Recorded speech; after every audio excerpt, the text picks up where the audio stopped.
Hello students, आप सभी लोगों को मेरे YouTube channel Aditya coaching centre में स्वागत है। मैं अभी तक आप लोगों को प्राकृतिक संख्या, पूर्ण संख्या, सम संख्या, विषम संख्या पढ़ा चुका हूं। अब मैं इसके आगे कंटिन्यू कर रहा हूं। तो चलिए देखते हैं। अगला हमारा संख्या है वो क्या है? अभाज्य संख्या, जिसको हम इंग्लिश में प्राइम नंबर कहते हैं। अभाज्य संख्या का मतलब होता है एक ऐसी संख्या जो केवल एक से विभाजित हो या केवल स्वयं से विभाजित हो, जो केवल एक के टेबल में आता हो या केवल अपने ही टेबल में आता हो। ऐसी संख्या को हम लोग बोलते हैं प्राइम नंबर।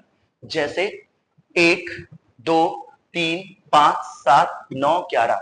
अगर आप इन नंबर्स को देखेंगे तो ये केवल अपने ही टेबल में आते हैं या फिर 1 के टेबल में आते हैं।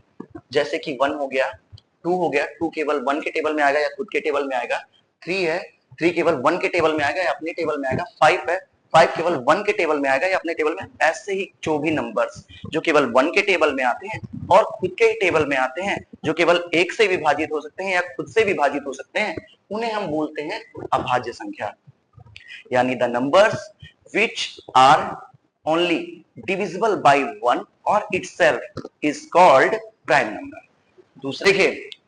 दूसरा है भाज्य संख्या। भाज्य संख्या का मतलब होता है कंपोजिट नंबर, यानी ऐसी संख्या जो स्वयं से भी विभाजित हो जाए और किसी दूसरे नंबर से भी विभाजित हो जाए, उसको हम लोग बोलते हैं भाज्य संख्या। यानी कि वे नंबर्स जो खुद के भी टेबल में आते हो और किसी और के भी टेबल में आते हो, उनको हम लोग क्या बोलते हैं? भाज्य संख्या यानी कंपोजिट नंबर बोलते हैं। ठीक, जैसे 4, 6, 8, 9, 10, 12। यानी ये ऐसे नंबर हैं जो केवल अपने भी टेबल में आते हैं और दूसरों के भी टेबल में आते हैं। यानी the numbers which are divisible by itself and other numbers is called composite number.